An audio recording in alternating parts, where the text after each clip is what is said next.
It is officially Miami Hate Week, so let's start it off with a FMFFM.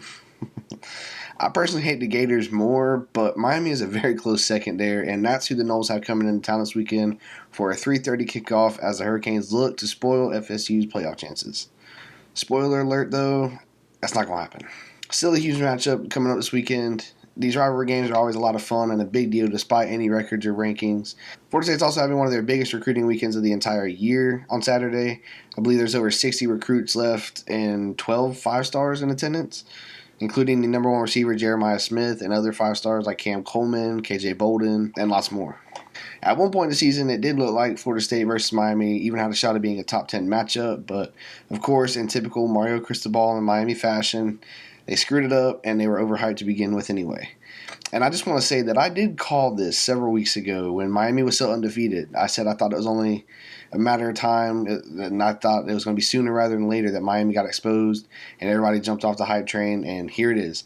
Miami's on the edge of the cliff at this point and already suffering 3 losses this season, and I like Florida State to put them out of their misery this weekend and hand them their 4th loss of the year. Florida State went on the road against Pitt last week, and even though it wasn't the Noles' best game by any means, they still took care of Pitt and won by 3 scores, also locking up a trip to Charlotte for the ACC championship game for the first time in almost 10 years. Now, Miami, on the other hand, went on the road into the infamous Carter Finley Stadium to take on NC State, and they couldn't even score a touchdown.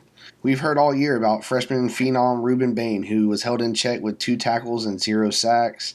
We've also heard how elite Tyler Van Dyke was and how good Xavier Restrepo is, who had 3 catches for 35 yards. And Tyler Van Dyke threw not 1, not 2, but 3 interceptions against the Wolfpack. I'm telling you guys, they're on the brink of giving up here, and I couldn't enjoy it more. I don't know if you guys have ever went into the Twitter spaces after a Miami loss, but that's one of the most entertaining parts of the entire weekend. That being said, again, this is a rivalry game, and teams do have a habit of stepping up in these situations, and that very well could happen here. It more so just depends on which version of the Hurricanes we get. Not to sound cocky, but I think we win either way, and I think it's more so just a matter of how ugly it's actually going to be. Mario is yet to name a starting quarterback for this weekend, but I feel like it's either going to be turnover-prone Tyler Van Dyke or a true freshman QB in Emory Williams. Like I said, it's just a matter of, do we get a more inspired effort out of Miami like in 2021, or the lifeless performance they showed in the 45-3 beatdown we gave them last year? Now, for Florida State, Jordan Travis is coming off a season-high passing game against Pitt where he threw for 360 yards despite missing our top 3 receivers in Keon Coleman, Johnny Wilson, and Hakeem Williams. That being said, it seems like all those guys, or at least Keon and Johnny, are expected to be healthy and back for the game this weekend.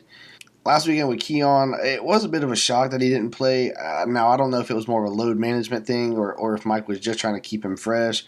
Or maybe there was some kind of undisclosed injury there. But either way, we were good enough to beat Pitt without him and hope to have him back this weekend, as it seems Florida State is really hitting their stride in the final stretch of the season. It also sounds like Miami's 2 starting DBs are out this weekend as well. And Miami, even fully healthy, is super vulnerable to explosive plays. And Florida State ranks first in plays of over 30 yards. So I'm looking for both Keon Coleman and Johnny Wilson to have a big game this weekend if they're healthy. And I love the idea that 4 and 14 can haunt Miami all over again. That being said, Miami is good along both lines of scrimmage. Their offensive line is much improved compared to last year, and their defensive line is as well.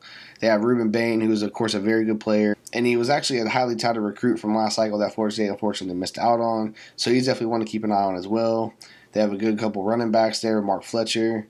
Overall, I do think they are improved from last season, but I still don't see it here.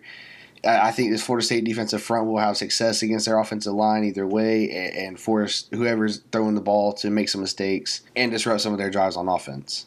Again, I think it's more just a matter of which Miami team shows up. They could come out flat like they did against NC State, or they have a bunch of turnovers. This one could get out of hand quickly.